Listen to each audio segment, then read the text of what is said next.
The bass thrummed through the walls of the club, a physical force that seemed to vibrate through my ribcage with each pulsing beat.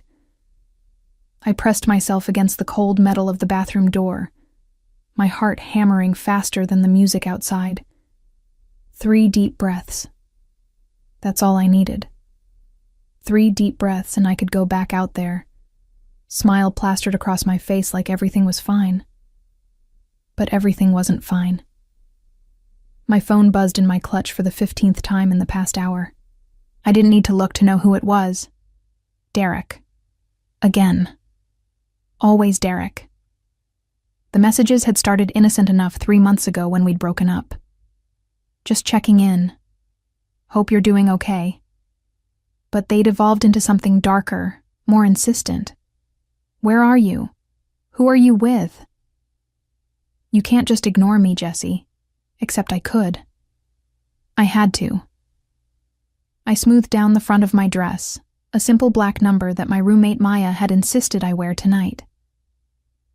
You need to get out there again, she'd said, applying her eyeliner with surgical precision. Derek doesn't own you. He never did. She was right, of course. But knowing something intellectually and feeling it in your bones were 2 entirely different things. The bathroom door burst open and Maya stumbled in, her usual composure slightly ruffled by champagne and the exertion of dancing. There you are. I've been looking everywhere. Come on, there's this group of guys from downtown who want to buy us drinks. She grabbed my hand, her enthusiasm infectious despite my reluctance. I let her pull me back into the chaos of the main room. The club was packed tonight, bodies moving in synchronization to music that felt more like a heartbeat than a melody. Colored lights sliced through artificial fog, creating an otherworldly atmosphere that made everything feel simultaneously more real and less so. That's when I saw him. Derek stood near the bar, his eyes scanning the crowd with a predatory focus I recognized all too well. He hadn't seen me yet, but it was only a matter of time. The club suddenly felt too small, the walls closing in despite the cavernous space. My breath caught in my throat. Maya, I hissed, tugging on her arm. Derek's here. She followed my gaze and her expression hardened. That obsessive piece of work. I told you we should have filed a restraining order. You can't file a restraining order because someone texts too much. You can when those texts are threatening. Were they threatening? Sometimes I couldn't tell anymore. Derek had a way of making everything sound like concern, like love, like he was the victim of my cruel distance. But there was always an undercurrent, a suggestion of something darker lurking beneath his words. He turned, and our eyes met across the crowded room. Even from this distance, I could see his expression change. Recognition, then something else. Possession, determination. He started moving through the crowd toward me. We need to go, I said, panic rising in my chest. But Maya was already pulling me in the opposite direction, weaving through the dancers toward the VIP section in the back. Follow my lead, she said over her shoulder. The VIP area was elevated slightly, separated from the main floor by velvet ropes and the kind of intimidating security that made it clear who belonged and who didn't. Maya had connections through her job at a marketing firm, and she flashed a smile at the bouncer who nodded us through without question. Inside, the atmosphere shifted. The music was still loud, but somehow more controlled. The lighting was dimmer, more intimate. Groups of well-dressed people lounged on leather couches, their faces half hidden in shadow and cigarette smoke. I glanced back toward the entrance. Derek had reached the rope, but the bouncer was shaking his head, arms crossed. Relief flooded through me, making my knees weak. See? Maya said, pressing a drink into my hand. Safe. Now let's actually enjoy ourselves. I tried. I really did. I let Maya introduce me to her work friends, smiled and nodded at their stories, pretended the vodka in my glass wasn't making my stomach turn. But I couldn't shake the feeling of being watched, the awareness of Derek somewhere out there, waiting. An hour passed. then another. Maya disappeared with a guy from her office, promising she'd be back in 15 minutes. I found myself alone on one of the couches, nursing my second drink and contemplating whether it was safe to leave yet. That's when Derek found me. I don't know how he got past security. Maybe he talked his way through, or slipped the bouncer cash, or simply waited until they were distracted. But suddenly he was there, standing in front of me with that familiar smile that no longer looked charming but rather calculated. "Hey, Jess," he said, sitting down beside me without invitation. Too close. Always too close. "Fancy seeing you here?" "Derek." My voice came out steadier than I felt. "You need to leave me alone. We need to talk. You've been ignoring my messages. Because we broke up 3 months ago, there's nothing left to talk about." His hand found my knee, fingers pressing in just slightly too hard to be casual. "Don't be like that. What we had was special. You know that. I know that. We just need to work through this rough patch."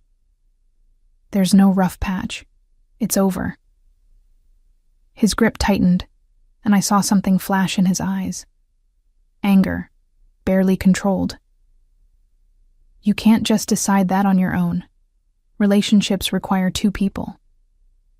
I tried to pull away, but his other hand caught my wrist, not violently, but firmly. The kind of hold that looked affectionate from a distance, but felt like a trap up close. "Let go of me," I said, my voice rising slightly. "Not until you listen."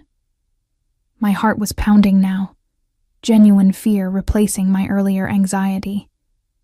The VIP section had emptied somewhat, and those who remained were lost in their own worlds, their own conversations. No one was paying attention to us. No one would intervene. Panic made me desperate, and desperation made me reckless. My eyes landed on a man sitting alone in the corner, partially hidden in shadow. He was watching us, I realized. Had been watching for the past few seconds with an intensity that should have frightened me, but instead felt like possibility. He was striking in a way that made you look twice. Dark hair styled with casual precision, sharp cheekbones, and eyes that seemed to absorb light rather than reflect it. He wore a tailored black shirt, sleeves rolled to his forearms, revealing tattoos that disappeared beneath the fabric. Without thinking, without planning, I stood abruptly and walked directly to him. "Sorry I'm late," I said loudly enough for Derek to hear, my voice bright with forced familiarity. Traffic was insane. The stranger's eyes widened slightly in surprise, but before he could respond, before Derek could react, I bent down and pressed my lips to his. It was meant to be quick, performative, a desperate ploy to convince Derek I'd moved on. But the moment our mouths met, something shifted. His lips were warm and firm, and for a heartbeat he remained frozen. Then his hand came up to cup the back of my head, fingers threading through my hair, and he kissed me back. Actually, kissed me back. Not the chaste brush of lips I'd intended, but something deeper, more consuming. His mouth moved against mine with a confidence that made my breath catch, made me forget for a moment that this was a stranger, that I was using him, that Derek was watching. When we finally broke apart, I was breathing hard, my lips tingling. The stranger's dark eyes were fixed on mine, unreadable and intense. Then he looked past me, to where Derek still stood by the couch, and something in his expression changed. Hardened. "Who's your friend?" he asked, his voice low and carrying an accent I couldn't quite place. Not Italian, but something close. Mediterranean, perhaps. "He's no one," I said quickly. "Just someone who can't take a hint." "I see." The stranger stood, and I was struck by how tall he was, how his presence seemed to fill the space around us. He looked at Derek, and his next words were casual, but edged with steel. "I think the lady would like you to leave." Derek's face had gone red, his hands clenched into fists at his sides. "This doesn't concern you. Jesse and I are having a private conversation." "Jesse," the stranger repeated, as if testing my name on his tongue. His hand found the small of my back, possessive and warm through the thin fabric of my dress. "Is that true? Do you want to continue your conversation with him?" I should have said yes, should have thanked him and walked away, found Maya, gone home. But something in the way he said my name, the way his touch made me feel simultaneously protected and claimed, made me shake my head. "No, I want him to leave." The stranger smiled then, and it wasn't a kind smile. It was the smile of a predator who'd just been given permission to strike. He looked back at Derek, and though I couldn't see his face, I saw Derek's reaction. The other man actually took a step back, his bravado crumbling. "You heard her," the stranger said softly. "Leave, and don't come back." For a moment, I thought Derek might argue, might push back the way he always did. But something in the stranger's demeanor, some unspoken threat in his posture, made Derek turn and walk away. Not confidently, but quickly, disappearing back into the main crowd. I released a breath I hadn't realized I'd been holding, my whole body suddenly shaking with adrenaline and relief. "Thank you," I managed. "I'm sorry I just grabbed you like that. I didn't know what else to do." The stranger turned back to me, and his expression had softened slightly, though his eyes remained intense. "Don't apologize. I'm Jackson. Jesse." Then I laughed, slightly hysterical. "But you already know that." "Come," he said, guiding me back to his secluded corner. "Sit. You're shaking." I let him lead me, sinking onto the leather couch that was still warm from where he'd been sitting. He signaled a waitress who appeared instantly, and moments later, a glass of water was pressed into my trembling hands. "Drink," Jackson instructed, and I obeyed. The water was cold and helped clear my head slightly. Reality was starting to reassert itself, and with it came embarrassment. "I really am sorry. That was completely inappropriate. He wouldn't leave me alone, and I panicked." "Ex-boyfriend?" "Ex-something. I'm not sure he ever qualified as a boyfriend in the traditional sense." I took another sip of water. "He's been harassing me since we broke up. Tonight he scared me." Jackson's jaw tightened almost imperceptibly. He should be scared. Men who frighten women deserve to learn what fear truly feels like. There was something in his tone that made me look at him more carefully. This wasn't just chivalry. There was a darkness there, a promise of violence that should have frightened me, but instead made me feel inexplicably safe. "Well, he's gone now," I said, trying to lighten the mood. "Thanks to you and your very convincing performance." His lips curved into a half smile, and his eyes held mine. "Who said I was performing?" Heat flooded my cheeks. Before I could respond, his hand reached up and his thumb brushed across my lower lip, so gentle it almost tickled. "You have good instincts," he said quietly. "Choosing me. It was random. You were just there." "Nothing is random, Jesse." The way he said my name, with that slight accent, made it sound like something precious. "You came to me because somewhere instinctively you knew I could protect you. And you were right. I should have made an excuse and left. Should have found Maya and gotten out of this club, away from this dangerously attractive stranger who looked at me like he was already planning our future. But I didn't move.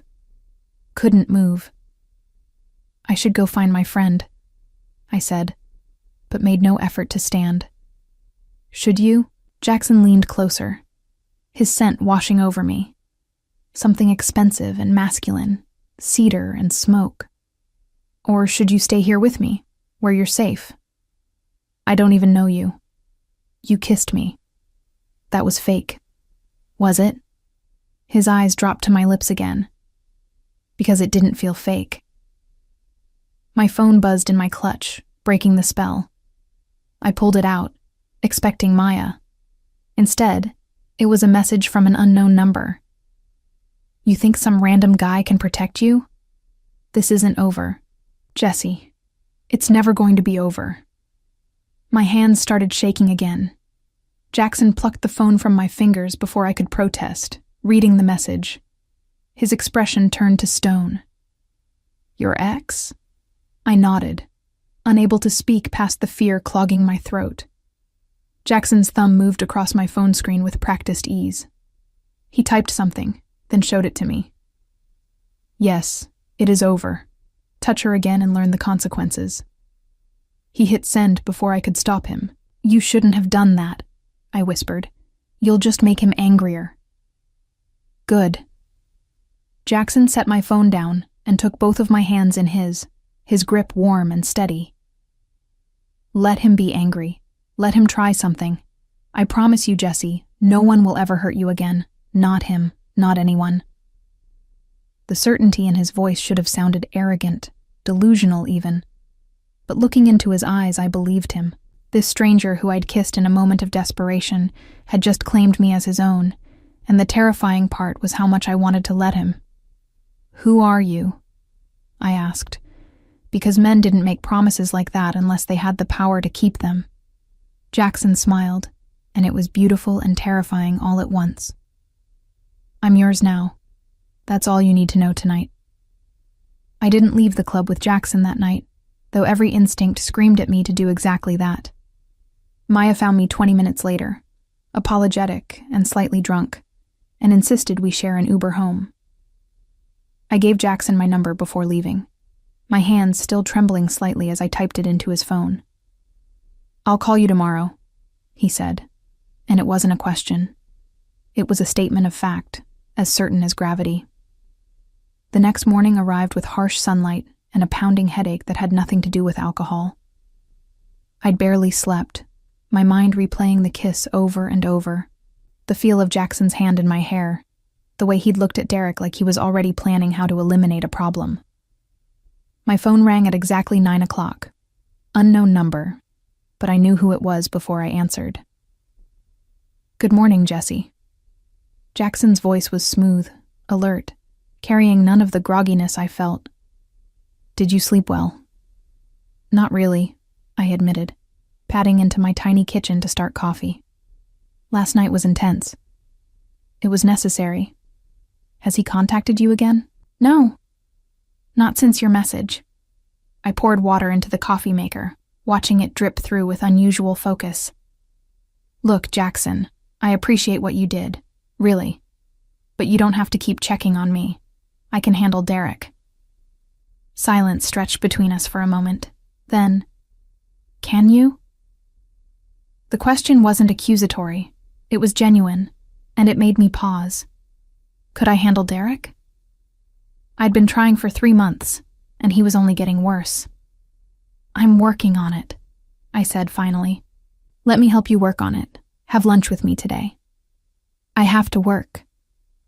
Where? I hesitated. Something in my gut warned me against giving this stranger too much information, even as another part of me desperately wanted to trust him. At a consulting firm downtown, administrative work. What time is your lunch break? 1 o'clock. Perfect. I'll pick you up at 12:45. There's a place nearby I think you'll like. Jackson, I can't just leave for lunch with someone I met last night. You can, and you will.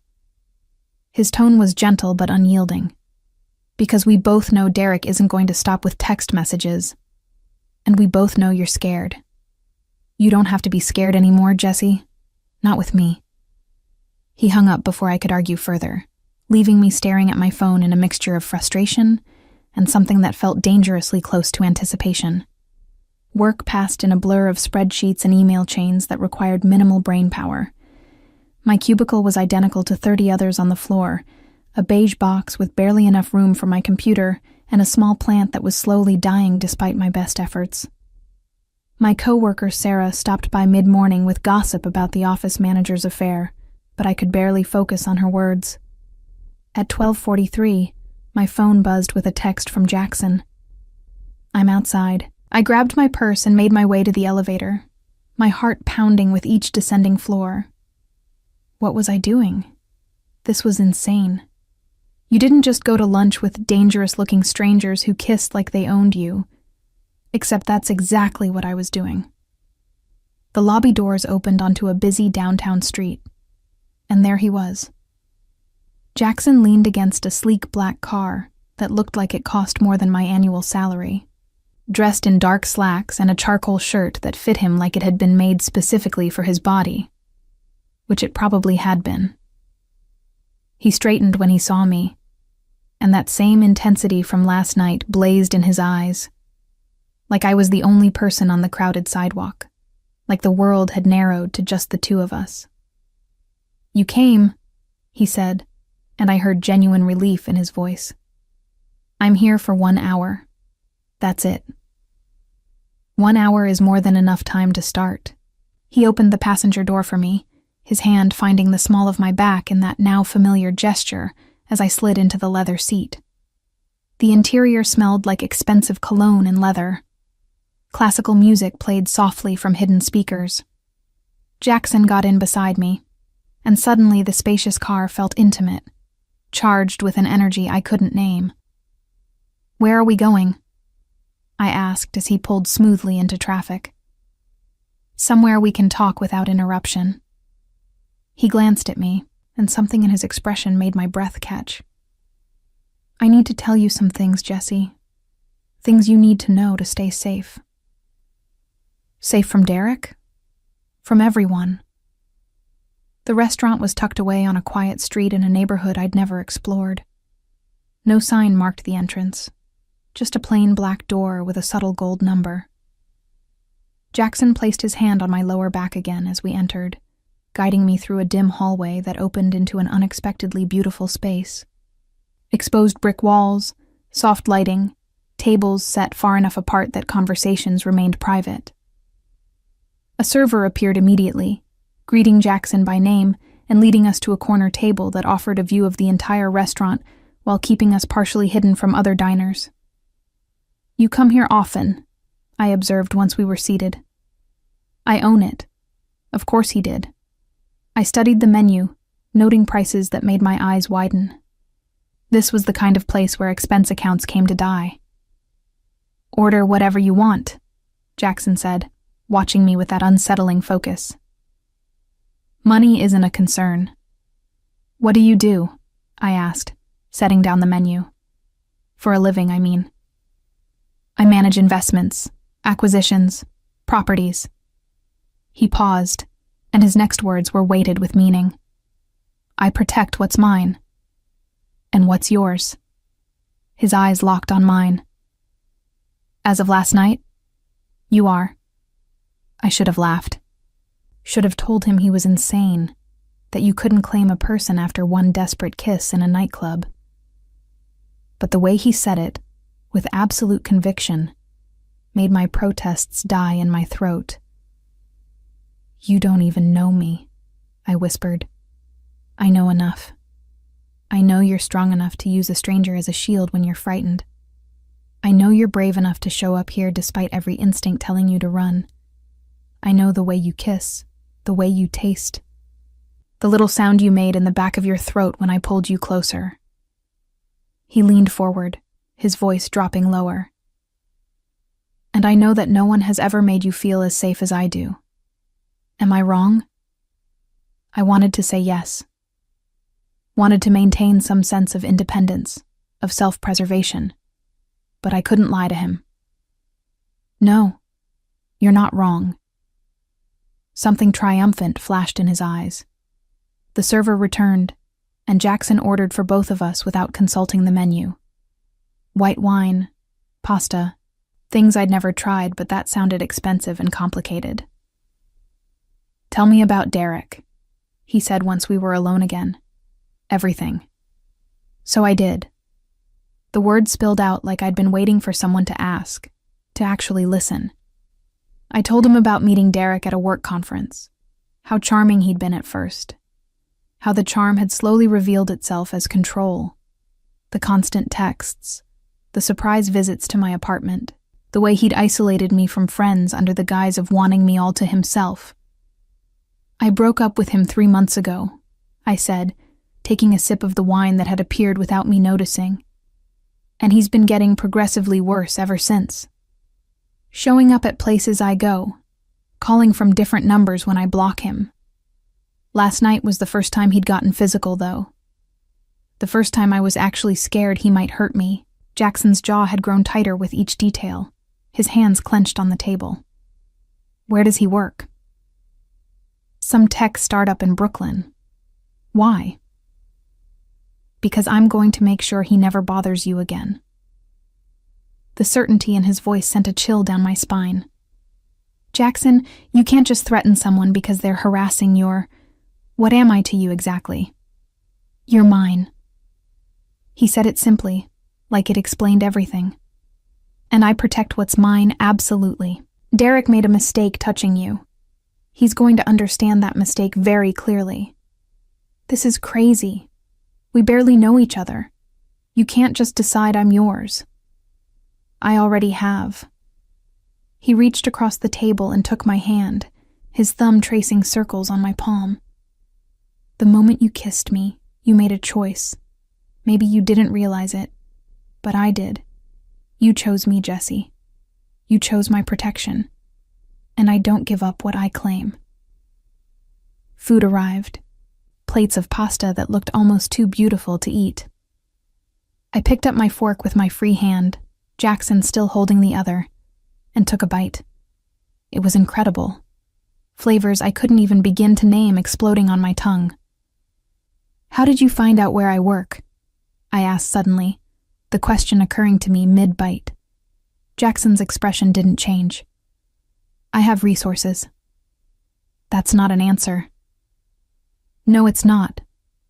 He released my hand to begin eating, but his eyes never left mine. I won't lie to you, Jesse. I'm not a good man. I don't play by normal rules. When I want something, I get it. When I need information, I find it. You deserve to know that before this goes any further. Before what goes any further. Us. This. Whatever you want to call it. He set down his fork, his full attention on me. I saw you across that club last night, even before you came to me. I watched you for 20 minutes, trying to figure out why I couldn't look away. Then you walked up to me, kissed me, and I knew. You were meant to be mine. People don't belong to other people, don't they? He tilted his head, considering. You're a romantic, I think. You believe in equality, in partnerships, in two people choosing each other every day. And those are beautiful ideals. But they're not reality. Not for people like me. People like you. People who take what they want and destroy anything that threatens it. He said it matter-of-factly, without pride or shame. I'm giving you honesty, Jesse, because you deserve that much.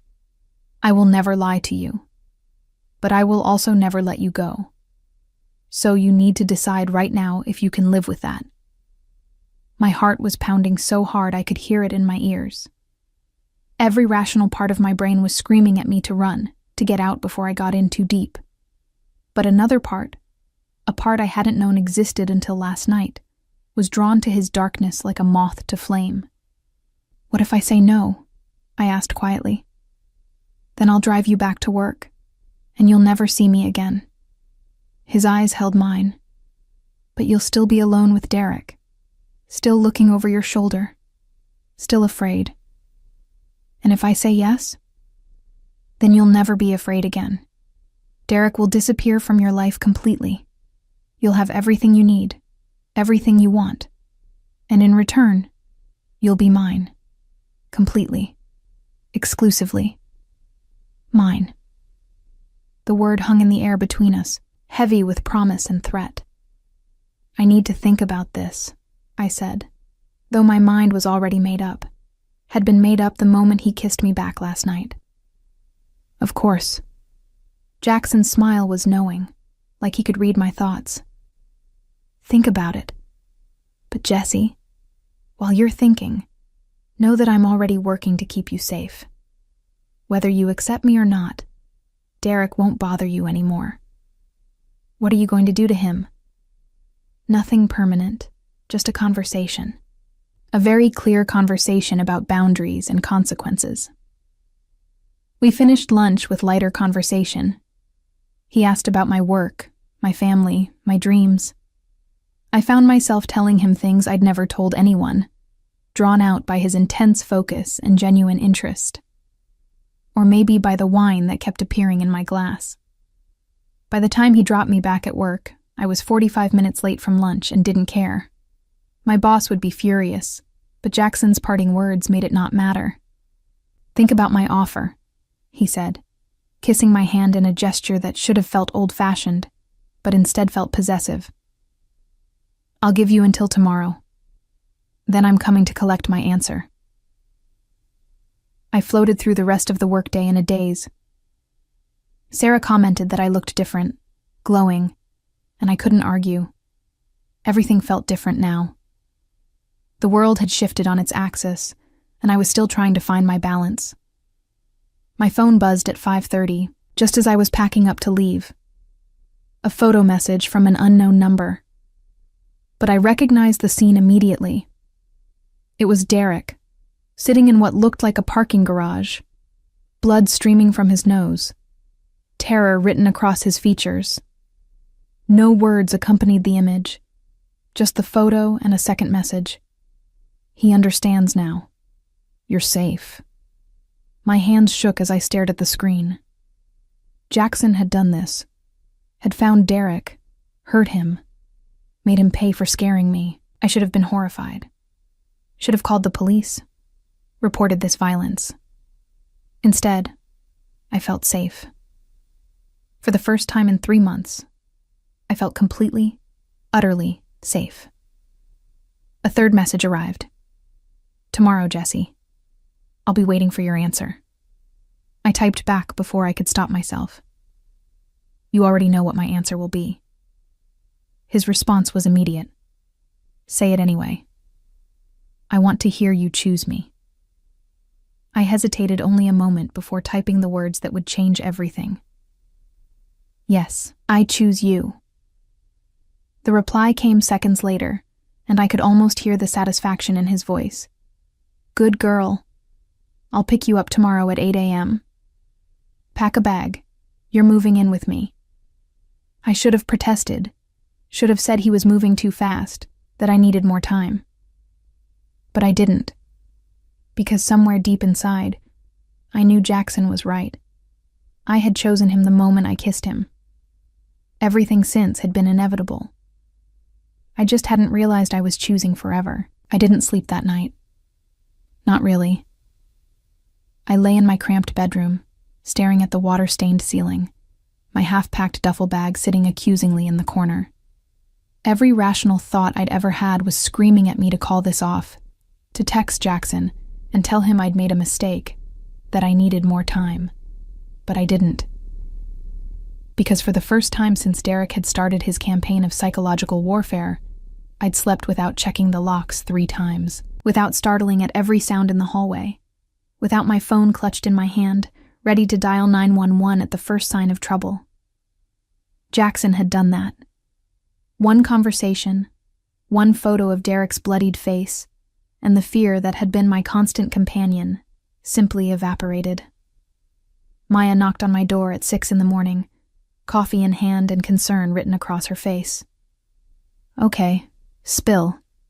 You've been weird since you got home yesterday. I took the coffee gratefully, buying myself a moment. I'm leaving. Leaving? Like the apartment? Jesse, if this is about rent, we can figure something out. My promotion came through. I can cover more until you... Not the apartment. Well, yes, the apartment. But it's not about money. I took a sip of coffee, burning my tongue. I'm moving in with someone. Maya's eyes went wide. The guy from the club? The hot, mysterious one who made Derek actually run away? She sat down on my bed, studying my face. Jesse, you met him 2 days ago. I know. That's insane. You don't move in with someone after 2 days. You barely know him. I know he makes me feel safe. I know he's already done more to protect me than anyone else ever has. I set down the coffee, wrapping my arms around myself. Maya, I can't explain it, but this feels right in a way nothing else has.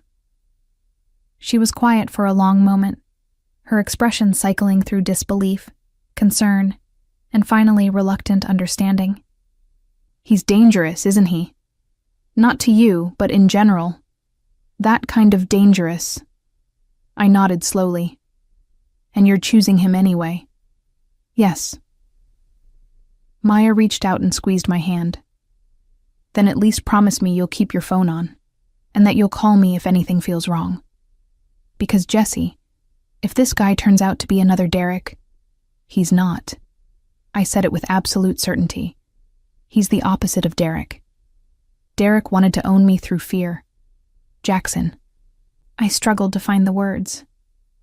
Jackson wants to own me through devotion. There's a difference. I really hope you're right. She pulled me into a hug, and I held on tight, suddenly aware that I was leaving behind the only real friend I had in this city. Text me every day, even if it's just an emoji. I need to know you're okay. I promise. Jackson arrived at exactly 8 o'clock, as promised. I watched from my window as the same sleek black car from yesterday pulled up to my building. He got out, and even from 3 floors up, I could see how he commanded the space around him. People on the street gave him a wide berth without seeming to realize they were doing it, like they sensed something predatory and instinctively created distance. My intercom buzzed. I'm here, was all he said. I grabbed my duffel bag, suddenly aware of how pathetically small it was. 1 bag. That's all I had to show for 26 years of life. Some clothes, a few books, my laptop. Everything else was Maya's, or came with the furnished apartment. The hallway felt longer than usual as I walked to the stairs. Maya stood in our doorway, watching me go with tears in her eyes but a brave smile on her face. Be happy, she called after me. You deserve to be happy. Jackson was waiting in the lobby, looking impossibly put together in another perfectly tailored shirt and dark jeans that probably cost more than my monthly rent. His eyes swept over me, taking in my simple sweater and leggings, the worn duffel bag, and something softened in his expression. Is that everything? He asked gently. I don't have much. You will. He took the bag from me, his fingers brushing mine in a way that sent electricity up my arm. I'll give you everything. The car ride started in silence, comfortable and charged at the same time. We headed north, away from my neighborhood, and into areas where the buildings grew taller and more expensive.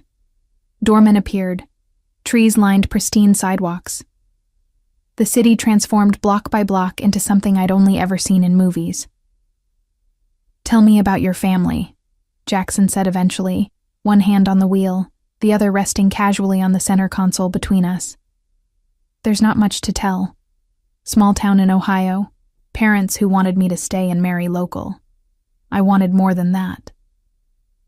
I watched the buildings slide past. We don't talk much anymore. They think I'm throwing my life away in the city.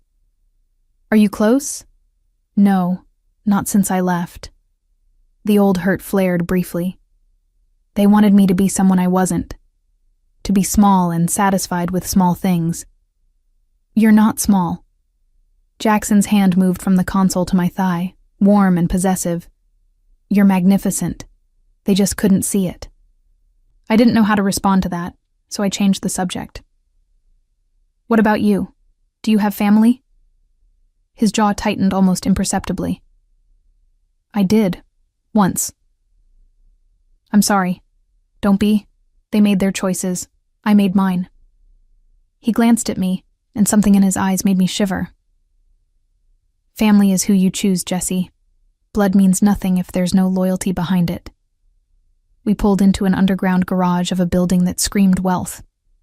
The parking level alone was nicer than my entire apartment building, with polished concrete floors and soft lighting that made the luxury cars look like art installations. Jackson's penthouse occupied the entire top floor.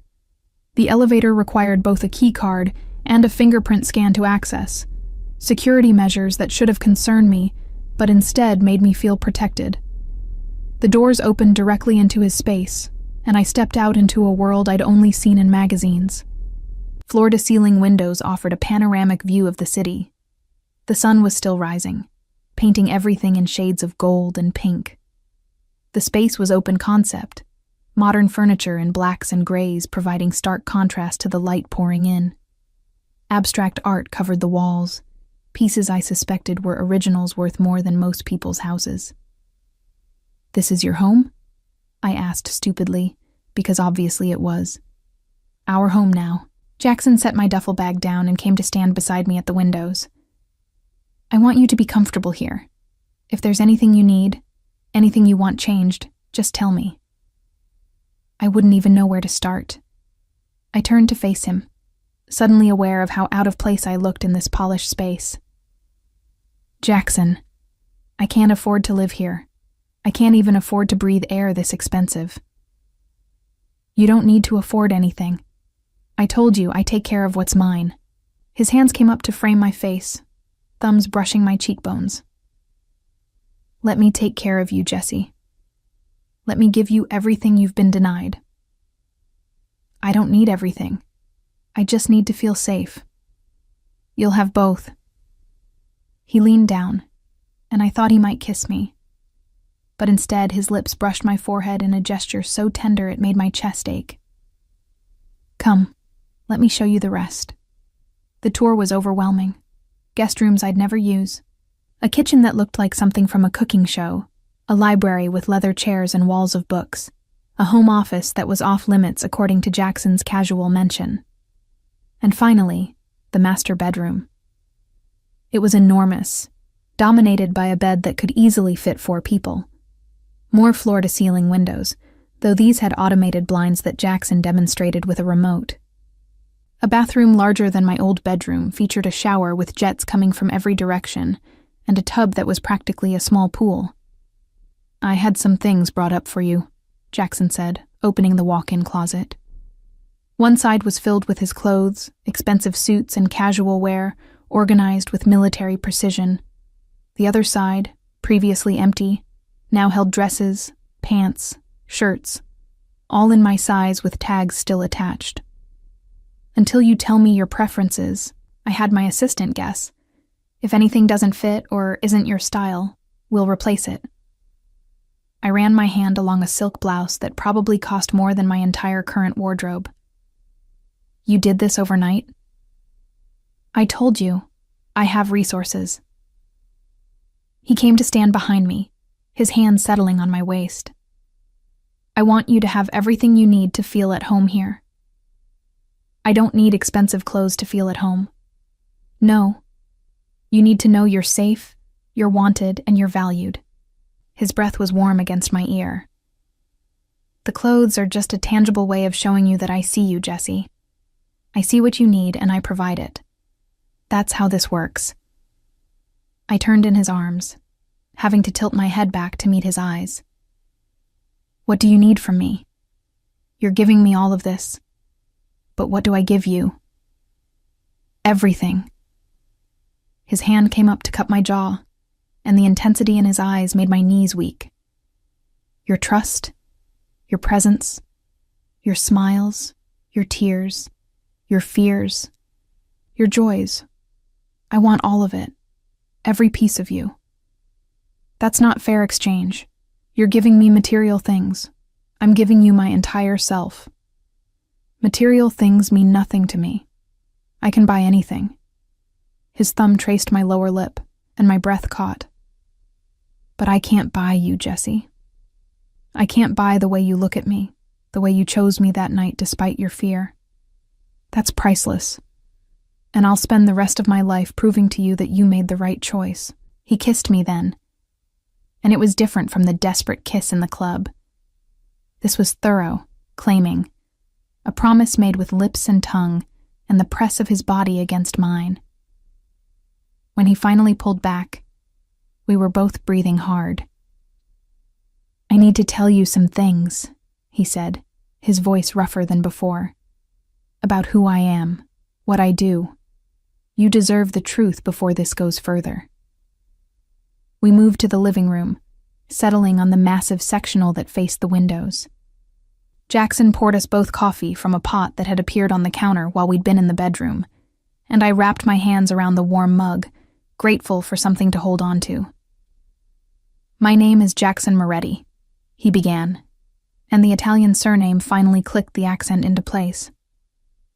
"My family has been in New York for 4 generations, building an empire that spans real estate, shipping, and various other investments." "Legal investments?" I asked quietly. "Some of them, not..." He didn't look away from me, didn't try to soften the truth. "My family operates in gray areas. We do what's necessary to protect our interests and our people. I won't pretend to be something I'm not, Jesse. I've hurt people. I've made decisions that most would consider immoral. But I've never hurt anyone who didn't deserve it, and I've never broken my word. I should have been frightened, should have stood up and walked out, but I'd known, hadn't I? From the moment I saw how Derek reacted to him, how he commanded every space he entered. Men like Jackson didn't become powerful through legitimate means alone. "The night we met," I said slowly, "you were there for business, weren't you? Not just to relax." He nodded. "The club is one of my properties. I was meeting with someone about a deal, and then I saw you, and business stopped mattering." "Does Derek know who you are? What you are?" "He does now." Jackson's smile was cold. I made sure he understood exactly what happens to people who threaten what belongs to me. "I'm not a possession. No. You're infinitely more valuable than a possession." He set down his coffee and took my hands. "Possessions can be replaced. You can't. That's why I'll protect you with everything I have. That's why anyone who tries to hurt you will learn what it means to cross me." A shiver ran through me that wasn't entirely from fear. There was something darkly romantic about his devotion, his absolute certainty that I was worth protecting at any cost. "What happened to your family?" I asked. "You said you had family once." Pain flickered across his face, there and gone so quickly I almost missed it. "My parents were killed when I was 17. Car accident, or that's what the police said. I knew better. A rival family had been making moves on our territory. The accident was too convenient, too perfectly timed. I'm sorry. Don't be. I made sure justice was served." His expression hardened. Every single person involved in their deaths learned what it means to take something from me. I was methodical about it. Took me 3 years to track them all down, to make them pay. "You killed them." It wasn't a question. Yes. No hesitation, no remorse. And I'd do it again. They took my family, so I took everything from them. That's how this world works, Jesse. You protect your own, and you destroy anyone who threatens them. I should have been horrified. Should have seen the red flags waving frantically in front of me. But all I could think was that this was a man who understood loss, who understood the depths of devotion and the price of betrayal. "Why me?" I asked. "You could have anyone. Women who are more beautiful, more sophisticated, more suited to your world. Beauty and sophistication can be bought." He pulled me closer, until I was practically in his lap. "But the way you looked at me that night, the trust in your eyes when you kissed me despite not knowing me, that's rare, Jesse. That's precious. You saw something in me worth trusting, and I've spent my whole life making people fear me.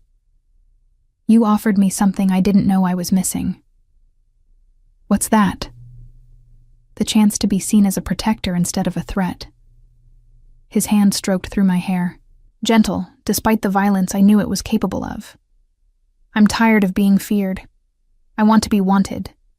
And you want me, don't you? Despite everything I've told you. I did. God help me, I did. Yes. Then let me worship you the way you deserve. Let me give you a life without fear, without struggle. Let me be the monster in the shadows who keeps all the other monsters away from you.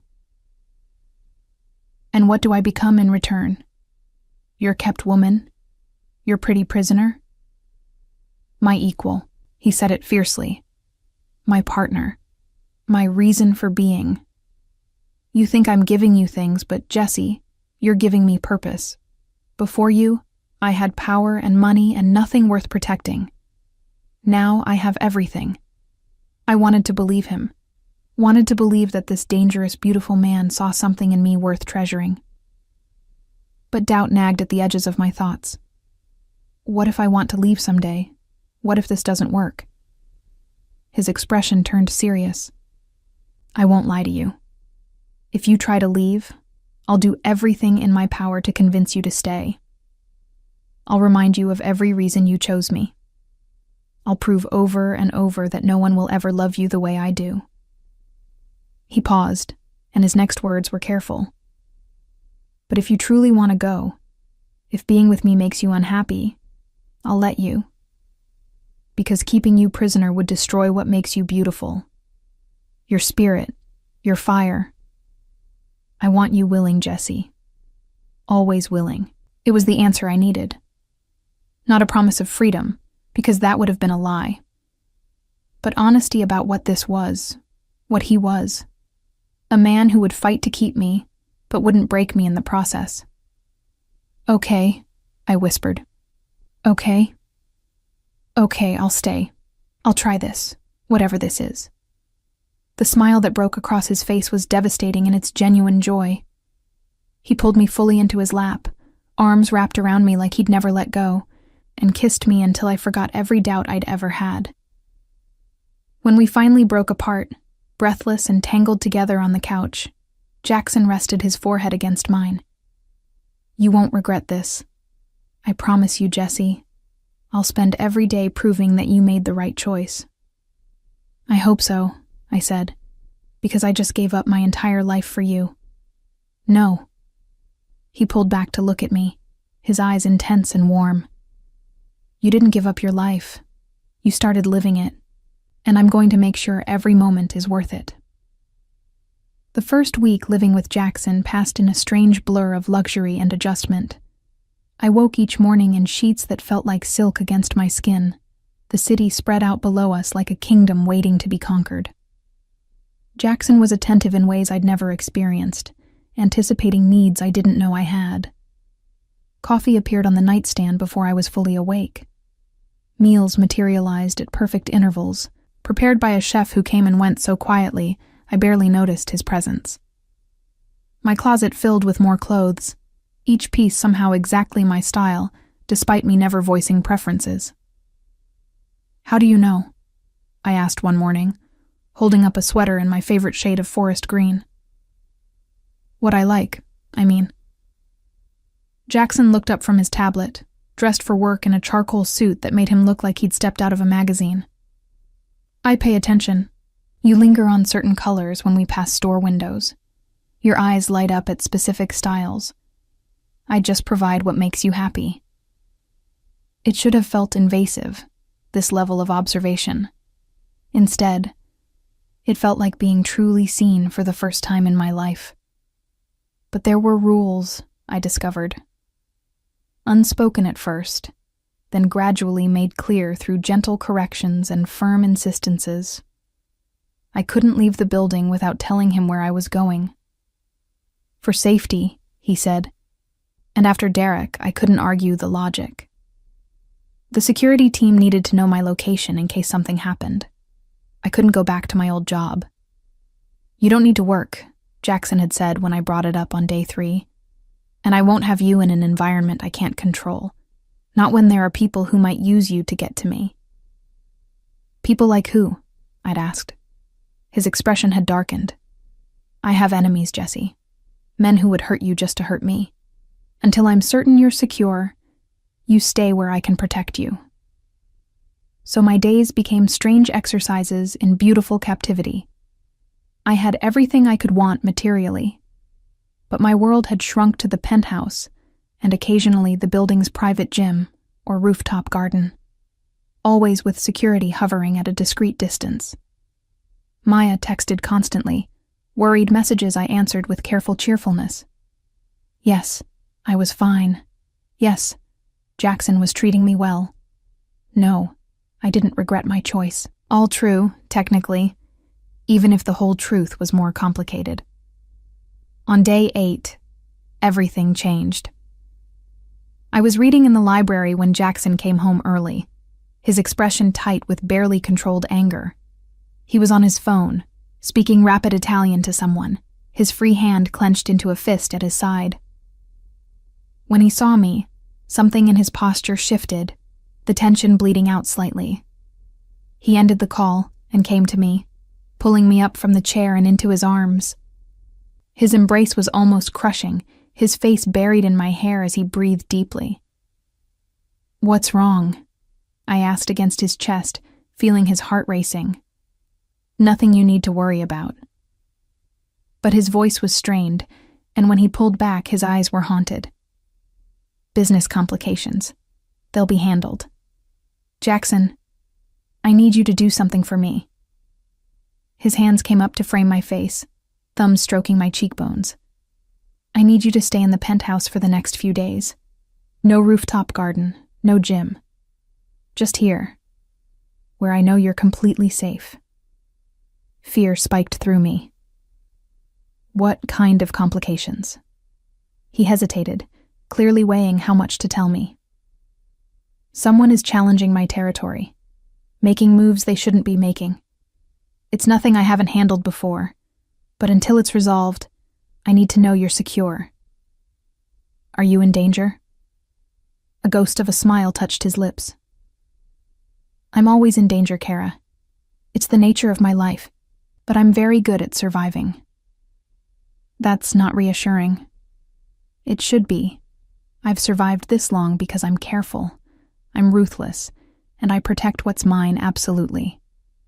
He kissed my forehead, then my nose, then my lips with infinite gentleness. "No one will touch you. I promise." He left shortly after, taking a team of men who appeared from somewhere in the building.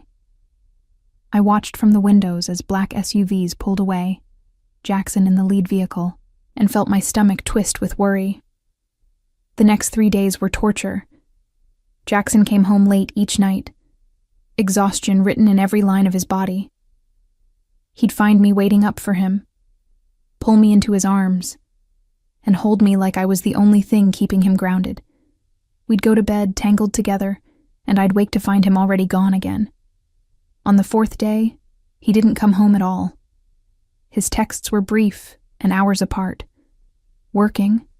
Safe. Miss you." I paced the penthouse like a caged animal, my worry mounting with each hour of silence. At 3 a.m, my phone rang. Unknown number. I answered with my heart in my throat. "Jesse Reynolds?" A woman's voice, cool and professional. "Yes?" "My name is Victoria Castellano. I'm calling regarding Jackson Moretti." My blood turned to ice. "Is he hurt? What happened?" "He's fine. Currently in a meeting that's running long. He asked me to check on you. Make sure you're not worrying yourself sick." There was a hint of amusement in her tone. "Are you? Who are you?" "A business associate, and a friend of sorts. Jackson and I have known each other for many years." A pause. "He talks about you constantly. It's unlike him. You must be quite special." I didn't know how to respond to that. "When is he coming home?" "By morning, I expect. The situation is resolving itself favorably." Victoria's voice softened slightly. "He's kept you very sheltered, hasn't he? From his world. He's protecting me." Is that what you think?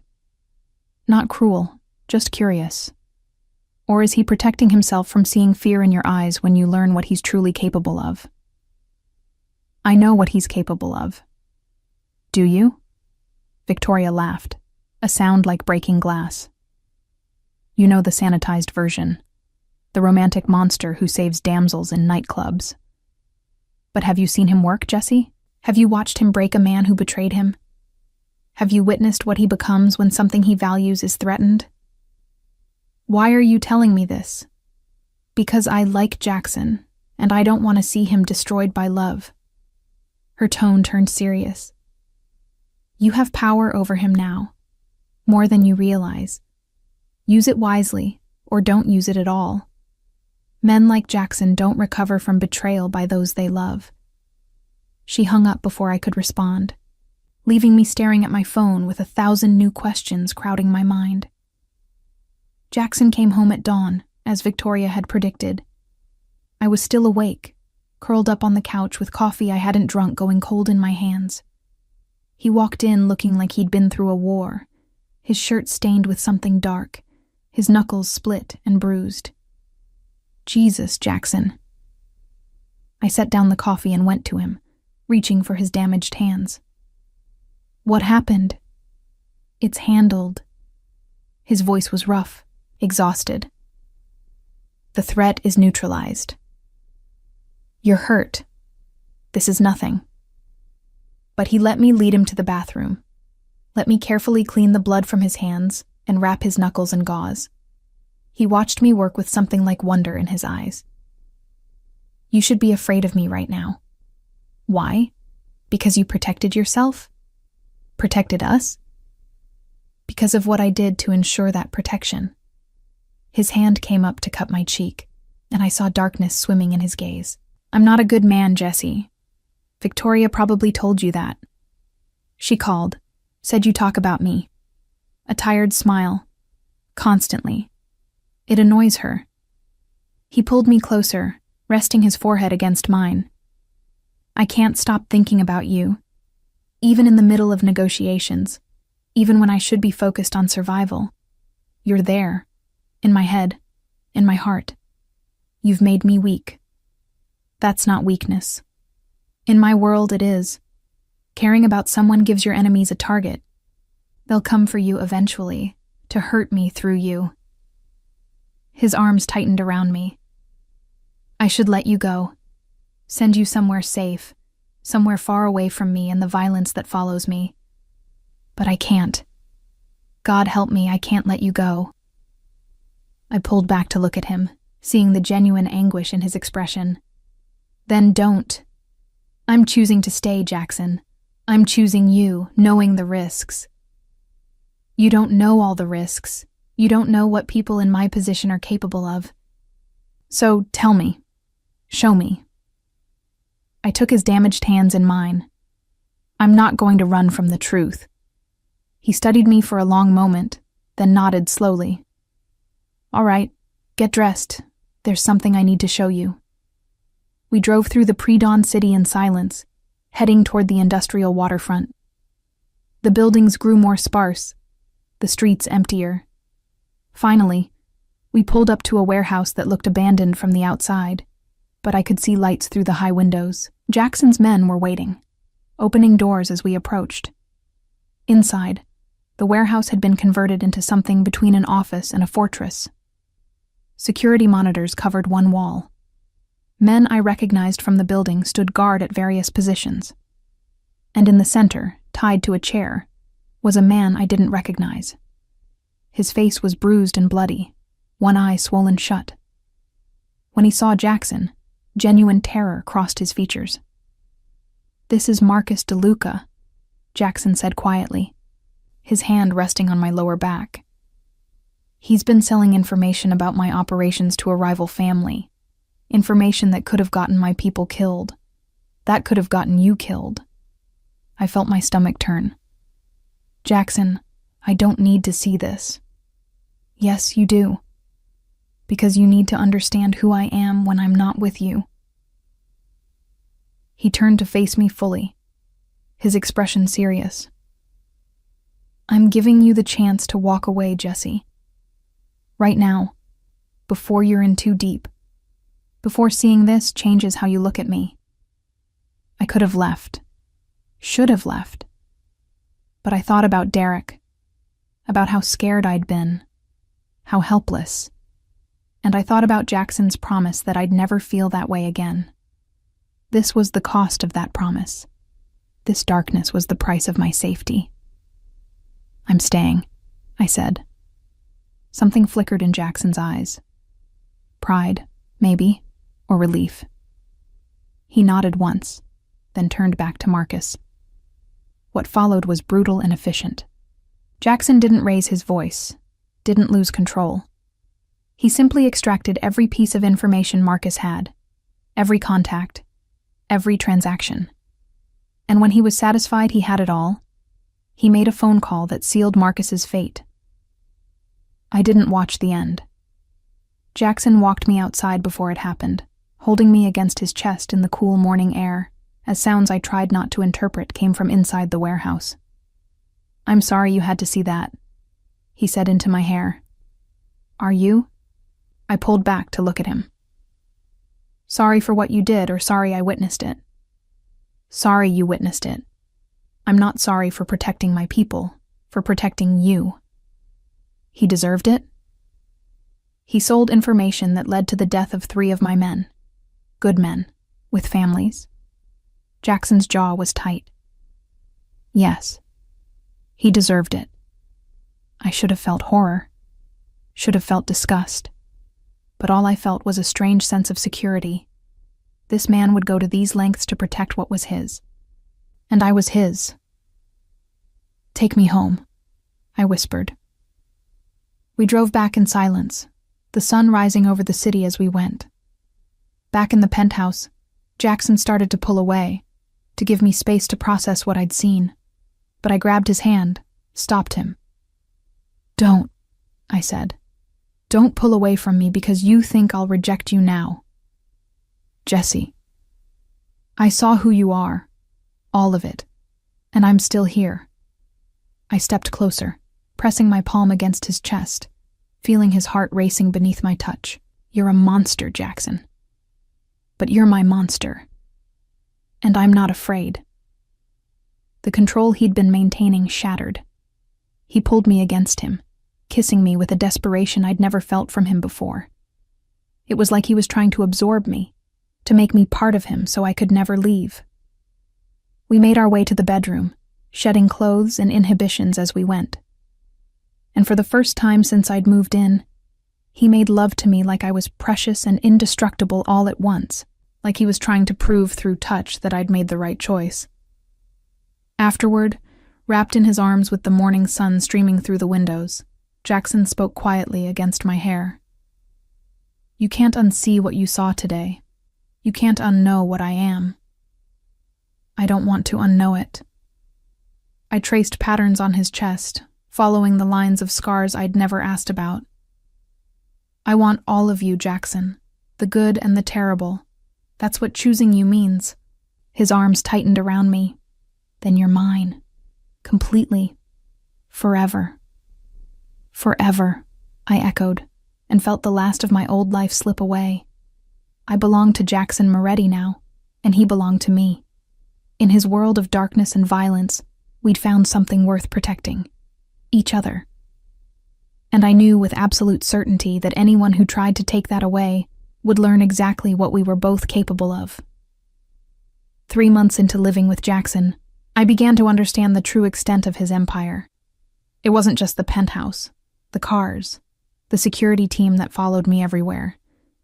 It was the way restaurant owners rushed to greet him personally, the way politicians returned his calls immediately, the way entire city blocks seemed to bend to his will. I was sitting in his office one afternoon, curled up in the leather chair by the window with a book I wasn't really reading, when I overheard a phone conversation that changed everything. The shipment arrives Tuesday, Jackson said in Italian, not realizing I'd been studying the language in secret for the past month. Make sure the customs officials have been properly motivated. I don't want any delays. He continued speaking, detailing numbers that made my head spin. Millions of dollars moving through channels I didn't fully understand, but the implications were clear. This wasn't just gray area business. This was the kind of operation that could bring down empires if exposed. When he hung up, he turned to find me watching him. Something in my expression must have given away my understanding, because his eyes narrowed slightly. "How much Italian do you know?" he asked carefully. "Enough." I set down my book. "You're smuggling something big." He was silent for a long moment, weighing his options. Then he crossed the room and knelt in front of my chair, taking my hands in his. "Art. I move art and antiquities for clients who prefer discretion. Some of the pieces are legally questionable in terms of provenance. Some are outright stolen from private collections or museums." "That's insane. You could go to prison." "Only if I'm caught. And I'm very good at not getting caught." His thumb stroked circles on my palms. "I've been doing this for 10 years, Jesse. It funds everything else. The legitimate businesses, the properties, the lifestyle. And it gives me leverage over some very powerful people who collect pieces they can never display publicly." I thought about the art in the penthouse, the Monet I'd admired that first day. The paintings here. All legitimate. I would never keep hot merchandise where I live. He smiled slightly. "I'm criminal, not stupid." "Why are you telling me this?" "Because you asked. Because I promised I'd never lie to you." He stood, pulling me up with him and into his arms. "And because you're going to be more involved in my life starting next week. There's a gala, a fundraiser for the mayor's re-election campaign. You'll come with me as my partner. People need to see you, to understand that you're under my protection." My heart skipped. "You want me to meet your world." "I want my world to meet you, to see what I see when I look at you." His hand came up to cup my face. "You're my weakness, Jesse, but you're also my strength. Having you beside me makes me better, sharper, more focused on building something that lasts instead of just surviving day to day." The gala was held at a museum, ironic given what I now knew about Jackson's business. I wore a dress he'd chosen, deep emerald green that hugged every curve and made me feel like someone I barely recognized. Diamonds I refused to think about the cost of sparkled at my throat and wrists. Jackson was devastating in a tuxedo, his hand possessive on my lower back as we entered the grand hall. Heads turned immediately. I felt the weight of dozens of stares, assessing, judging, calculating what my presence beside Jackson Moretti meant. "They're all looking at us," I whispered. "They're looking at you, trying to figure out who you are and how to use you." His lips brushed my ear. "Don't let them intimidate you. You're mine, which makes you untouchable. They know it." The evening was a masterclass in power dynamics. Jackson introduced me to senators, CEOs, socialites whose names I recognized from gossip columns. Each interaction was carefully choreographed, his hand never leaving my body, his attention constantly returning to me even mid-conversation. "You're very good at this," a woman's voice said behind me during a brief moment when Jackson was pulled away to speak with the mayor. I turned to find an elegant blonde in a white gown, her smile sharp as a knife. "At what?" "Playing the ingénue, the innocent caught in the big bad wolf's clutches." She extended a perfectly manicured hand.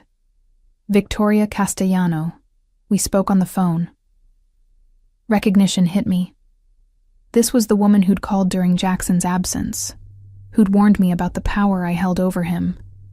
In person, she was stunning and terrifying in equal measure. "You're younger than I expected," Victoria continued, studying me like I was a puzzle to solve, and clearly more resilient than Jackson's usual type. "He has a type?" "Had, past tense." She took a sip of champagne, her eyes never leaving my face. "Beautiful but empty vessels he could control completely. You're different. You have a spine. I wasn't sure at first if that would be good for him or destroy him entirely. And now, Now I think you might actually be his salvation." Victoria's expression softened marginally. "He's been different since you. More strategic, less reckless. He used to take risks that would make my blood run cold. Now he calculates every move based on how it affects you. It's made him vulnerable, but also more dangerous. I don't understand. Men with nothing to lose are unpredictable. But men fighting to protect what they love? They're absolutely ruthless." She glanced across the room to where Jackson was still speaking with the mayor, though his eyes kept finding me. "Anyone who threatens you now threatens the one thing he values above his own life. That makes you the most protected person in this city, and the most valuable target." A chill ran down my spine. "Are you trying to scare me?" "I'm trying to prepare you, because sooner or later, someone will try to use you against him, and you need to be ready for what that means, what he'll do in response." Victoria set down her champagne glass. "Jackson Moretti in love is the most dangerous version of himself that's ever existed. I hope you're ready for that responsibility." Before I could respond, Jackson appeared at my side, his hand immediately finding its place on my waist. "Victoria, are you terrorizing my girlfriend?" "Just getting to know her. She's delightful." Victoria's smile turned genuine. "Take care of her, Jackson. She's good for you." "I know." His arm tightened around me. "That's why I'll burn down this entire city before I let anything happen to her." He said it casually, but I knew he meant every word. Victoria seemed to know it too, because she nodded approvingly before gliding away into the crowd. "What did she say to you?" Jackson asked, leading me toward the balcony for fresh air. "That you're dangerous when you're in love. She's not wrong." We stepped outside, the cool night air a relief after the stuffy ballroom. The city spread out below us, millions of lights twinkling in the darkness. "Does that frighten you?" "It should." I leaned against the railing, and Jackson moved behind me, his arms bracketing me in. "But somehow it doesn't. Is that wrong? That I find your obsession romantic instead of terrifying? If it's wrong, then we're both damned." His lips found the curve of my neck, and I shivered. "Because I am obsessed, Jessie. Completely.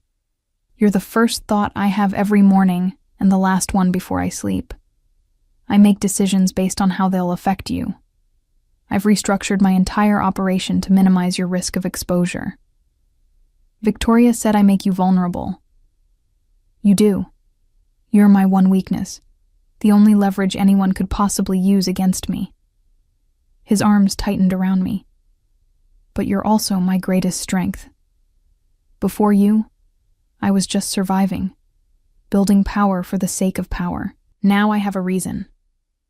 Everything I do is to build a world where you're safe, where you can be happy." I turned in his arms, looking up at his face illuminated by the lights from the ballroom. "What if I told you I don't need a whole world? What if I just need you? Then you'd have me, forever. Completely. In every way that matters." He bent down, his forehead resting against mine. "I love you, Jessie. I should have said it weeks ago, but I was afraid. Afraid you'd run. Afraid you'd use it against me. But I don't care anymore. I love you more than power, more than money, more than my own life." Tears pricked my eyes. "I love you too. God help me. I love you so much it terrifies me. Don't be terrified. Be certain." He kissed me softly, reverently. "Be certain that I will never let anyone hurt you. Be certain that you're the only thing in this world I truly value. Be certain that loving me might be dangerous, but being loved by me is the safest place you could possibly be." The moment was shattered by the sound of breaking glass from inside the ballroom. Jackson immediately shifted, his body becoming a shield between me and the doors. His hand moved to the small of his back where I knew he kept a gun, though I'd never actually seen him draw it. One of his security team rushed onto the balcony, Boss, we have a situation. What kind of situation? Jackson's voice was ice. Someone tried to spike Miss Reynolds' drink. The waitress caught it, but whoever did it is still in the building. The temperature seemed to drop 10 degrees. I felt Jackson's entire body go rigid, and when I looked at his face, I barely recognized the man I loved. This was the monster from the warehouse, the ruthless criminal Victoria had warned me about. Lock down every exit, he said quietly, but there was murder in his tone. No one leaves until I find out who did this. And when I find them. He didn't finish the sentence. He didn't need to. Within minutes, the gala had transformed into something else. Security flooded the building, politely but firmly informing guests that there had been a security threat, and everyone needed to remain for questioning. The mayor looked furious, until Jackson spoke to him privately, and then he simply looked pale. I was whisked away to a private room with a female security guard who checked me over thoroughly, making sure I hadn't ingested anything dangerous. Jackson appeared every few minutes, his eyes wild with barely controlled rage, touching my face or my hand like he needed to confirm I was real and unharmed. It took an hour, but they found him. A waiter, paid by someone to slip something into my drink. Not poison, the interrogation revealed, but a sedative. Someone had planned to take me when I was unconscious. I didn't see what Jackson did to the waiter. Didn't want to see, but when he returned to me, his knuckles were bloody again, and his eyes had that distant look that meant he'd done something terrible. Who paid him? I asked, though I wasn't sure I wanted to know. The DeLuca family. Marcus's brother, seeking revenge. Jackson pulled me against him, and I could feel him shaking with residual fury. He thought he could take you from me, thought he could hurt me through you. What are you going to do? End them. Completely. Every last member of the DeLuca family will understand what happens when someone threatens what's mine. He pulled back to look at me, and his eyes were pleading despite the violence promised in his words. I need you to go home. Now. With a full security team. I need to know you're safe while I handle this. Jackson. Please, Jesse. Please.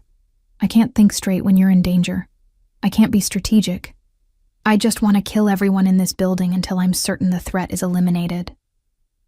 His hands framed my face desperately. Let me take you home. Let me make sure you're protected. Then let me do what I need to do to make sure this never happens again.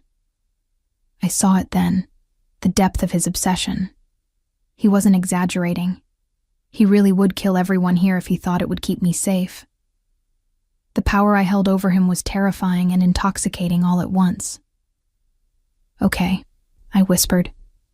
Take me home. The drive back was tense, 3 SUVs surrounding Jackson's car in a protective formation. He held my hand the entire time, his grip almost painful, like he was afraid I'd disappear if he let go. Back at the penthouse, he checked every room personally before allowing me inside. Then he pulled me into his arms and just held me, his face buried in my hair, his breathing ragged. I almost lost you tonight, he said against my skin. If that waitress hadn't been alert, if they'd succeeded in taking you. But they didn't. This time. But there will be others, Jesse. As long as you're with me, there will always be people who try to use you as leverage. I can't make you completely safe. I can only make the consequences for threatening you so severe that most people won't dare try. I pulled back to look at him, seeing the anguish in his eyes. Are you asking me to leave? For my own safety? No. The word was immediate, fierce. I'm too selfish for that. I'm telling you that I will destroy anyone who threatens you. I will burn down families, ruin empires, paint this city red if that's what it takes to keep you safe. And I need you to be okay with that. With what loving me means. I thought about the life I'd had before him. The fear, the loneliness, the feeling of being invisible. Then I thought about these past 3 months. being seen, being cherished, being protected so fiercely that entire families would fall for threatening me. "I'm okay with it," I said. "I'm okay with all of it. Because loving you means never being afraid again. And that's worth everything." He kissed me then, desperate and claiming, and I knew that we'd crossed a point of no return. I wasn't just his anymore. I was part of his world, part of his darkness, complicit in everything he did in my name. And I didn't regret it for a second. That night, as I lay wrapped in his arms, I heard him make phone calls in Italian, ordering his men, planning his revenge. I heard the violence promised in his tone, felt the tension in his body as he strategized. And I held him tighter, this beautiful monster who loved me enough to become even more monstrous. Because that's what we were now. Two people so entwined that his darkness had become mine, and my light had become his only salvation. The DeLuca family would fall, and I would let it happen, would maybe even be glad for it. Because they'd tried to take me away from the one person who made me feel whole. That was the moment I realized I'd truly capitulated. Not to Jackson's control, but to the reality of loving someone like him. To be loved by a monster meant accepting that he'd do monstrous things in your name. And I was done pretending I wanted anything less. The war with the DeLuca family lasted 3 weeks. 3 weeks of Jackson coming home at dawn with blood on his hands and exhaustion in his eyes. 3 weeks of me pretending not to hear the phone calls, not to notice when members of his security team didn't return. 3 weeks of understanding exactly what it meant to be loved by someone who would tear the world apart to keep you safe. I stopped asking questions after the first few days, stopped trying to maintain the illusion that I was somehow separate from the violence enacted in my name.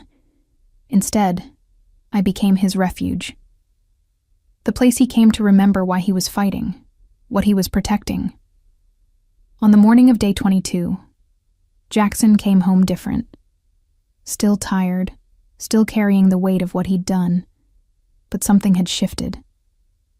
There was finality in his expression, a sense of completion.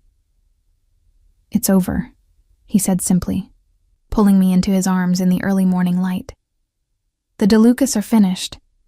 Every single one who posed a threat is gone. The others have fled the city or bent the knee." I should have felt horror at the casual way he announced the destruction of an entire family. Instead, I felt only relief. "You're safe now?" "We're safe now." He pulled back to look at me, his hands framing my face with infinite gentleness. "No one will threaten you again. I've made sure of it. The message has been sent clearly enough that even my enemy's enemies understand what happens when someone tries to use you against me." "How many?" I asked quietly. "How many people died because of me?" "Not because of you. Because of their own choices." His thumb stroked my cheekbone. "They chose to threaten you. They chose to ignore the warnings. They chose their own fate. You're innocent in all of this, Jesse. Don't carry guilt that isn't yours." But I did carry it. At least a little. How could I not? People were dead because someone had tried to drug me at a gala. An entire family had been eliminated because they'd sought revenge for something Jackson had done to protect his empire. The weight of it was crushing until Jackson did something I never expected. He took me to meet his people, not the soldiers or the security team. The civilians who worked in his legitimate businesses, who depended on him for their livelihoods. The restaurant owners whose establishments he'd saved from bankruptcy. The families of his fallen men, who he supported financially and protected fiercely. The neighborhood where he'd grown up, where his money had built parks and community centers. "You think I'm just a criminal," he said as we walked through streets where children played and people greeted him warmly. "But this is also who I am. These are the people I protect. The reason I do what I do." An older woman approached us, her eyes bright with tears. She grabbed Jackson's hand and spoke rapidly in Italian, gesturing to me with obvious approval. When she left, Jackson was smiling slightly. "What did she say?" I asked. that she's glad I finally found someone who makes me smile like my mother used to make my father smile. She says you're good for my soul. He laced his fingers through mine. She's right. You are. We visited a small restaurant that evening. Not one of Jackson's high-end properties, but a family place that had been there for 50 years. The owner, an ancient man named Giuseppe, embraced Jackson like a son. "This is my Jessie," Jackson said in English, his hand protective on my back, "the woman I'm going to marry." My heart stopped. We'd never discussed marriage, never even used the word. But Giuseppe was beaming, pulling me into a hug that smelled like garlic and tomatoes and home. "About time," Giuseppe said in heavily accented English. "This one, he needs someone to fight for. Someone to come home to. You give him that, yes?" "Yes," I managed, still reeling from Jackson's casual announcement. Over dinner, homemade pasta that melted on my tongue, Giuseppe told stories of Jackson as a teenager, how he'd worked in this very kitchen after his parents died, how he'd protected other kids in the neighborhood from gangs and dealers, how he'd built his empire not just for power, but to create safety for people who had none. "He is not perfect," Giuseppe said seriously, looking at me with wise old eyes. "He has done dark things, but always for reason, to protect, to provide, never for cruelty alone." On the drive home, I finally asked the question that had been burning in my mind all evening. "Did you mean it? About marriage?" Jackson's hand tightened on the steering wheel. "Every word. I should have asked you properly with a ring and romance. But the truth just came out. Because that's what you are to me, Jessie. My future. My wife. The mother of my children someday, if you want that." Children. I'd never let myself think that far ahead. Is that so surprising? I'm building an empire, Kara. I need an heir. But more than that, I want to see you pregnant with my child. Want to watch you grow round with our baby. Want to build a family with you that's nothing like the one I lost. The intensity in his voice made my breath catch. That's a lot of pressure. It's a promise. A future. If you want it. He glanced at me, vulnerability showing through his usual confidence. "Tell me you want it. Tell me you want forever with me. Marriage and children and growing old together. Tell me I'm not alone in wanting to build something permanent." "I want it," I whispered. "God help me. I want all of it." He pulled the car over abruptly, right there on the side of the road, and kissed me like I was oxygen and he'd been drowning. When we finally broke apart, both breathing hard, he rested his forehead against mine. "I'm going to do this properly," he said. "I'm going to get you the most beautiful ring in the world. I'm going to plan a proposal that makes you cry happy tears. I'm going to give you the wedding you deserve. But right now, in this car, I need you to know that you're already my wife, in every way that matters. My heart, my soul, my reason for existing. Do you understand?" I understand. And I did. This wasn't a traditional love story. We didn't have the luxury of slow and steady. We had intensity and obsession, and a love so consuming it bordered on madness. But it was ours. 2 months later, on a crisp autumn evening, Jackson proposed properly. He took me back to the club where we'd met, which he'd rented out entirely for the night. The VIP section where I'd first kissed him was filled with flowers, thousands of roses in deep red. He got down on one knee, this powerful man who made entire families tremble, and offered me a ring that probably cost more than most houses. Emerald-cut diamond, flawless and enormous, set in platinum with smaller diamonds creating a pattern that looked like vines wrapping around my finger. "Jessie," he said, his voice rough with emotion. "From the moment you chose me in desperation, I've spent every day proving you made the right choice. I want to spend the rest of my life continuing that proof. Marry me. Be my wife, my partner, my everything. Let me love you and protect you and worship you until my last breath." I didn't hesitate. Yes. The wedding happened 2 months after that, small and private despite Jackson's wealth. Just his closest people and Maya, who cried through the entire ceremony.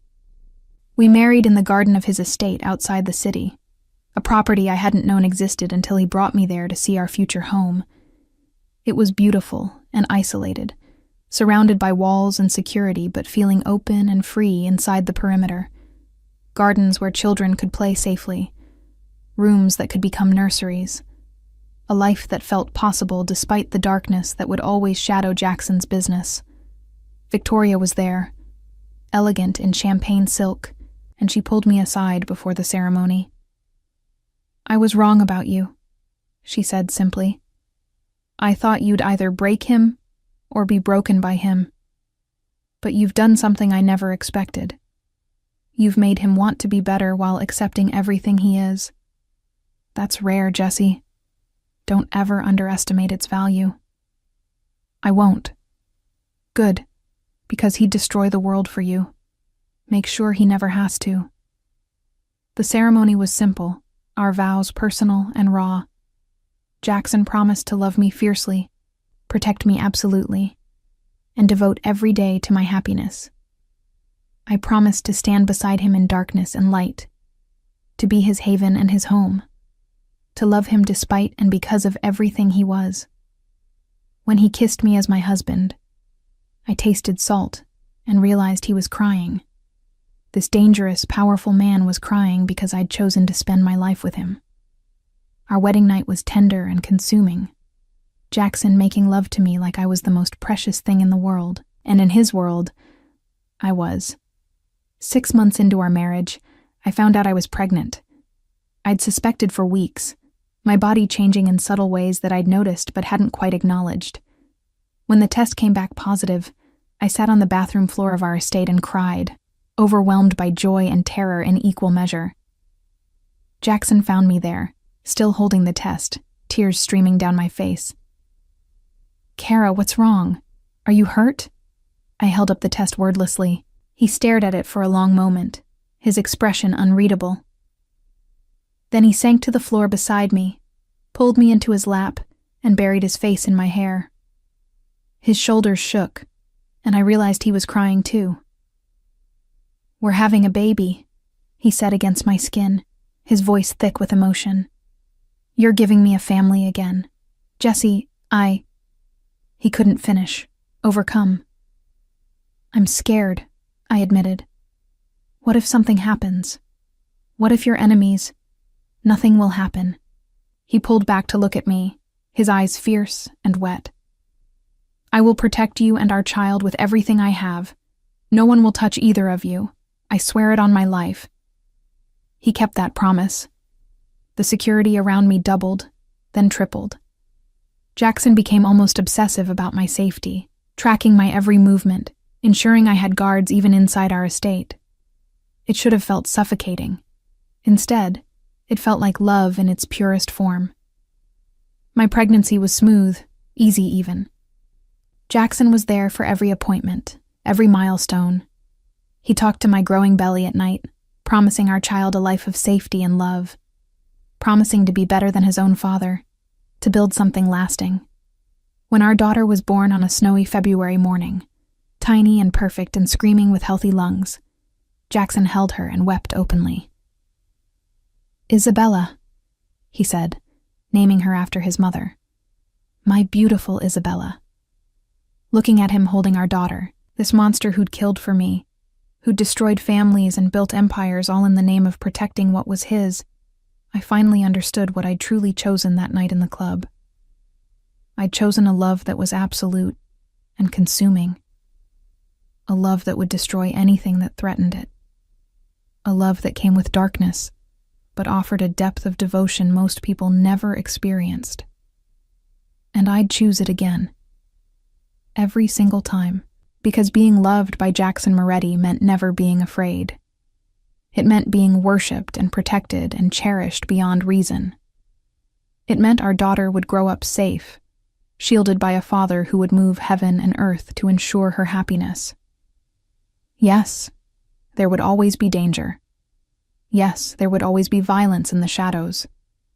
But in the circle of Jackson's arms, with our daughter between us, I felt only peace.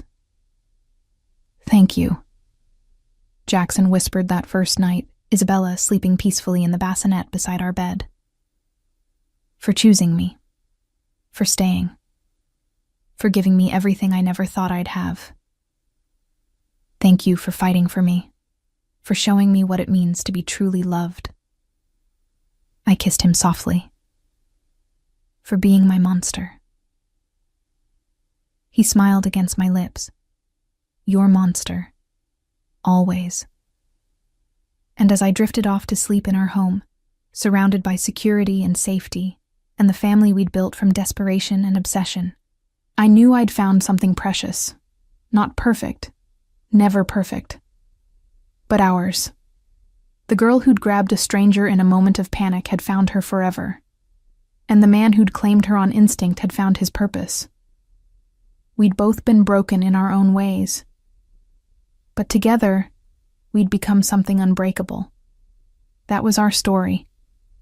Not traditional, not gentle, but absolutely ours. And I wouldn't change a single moment of it.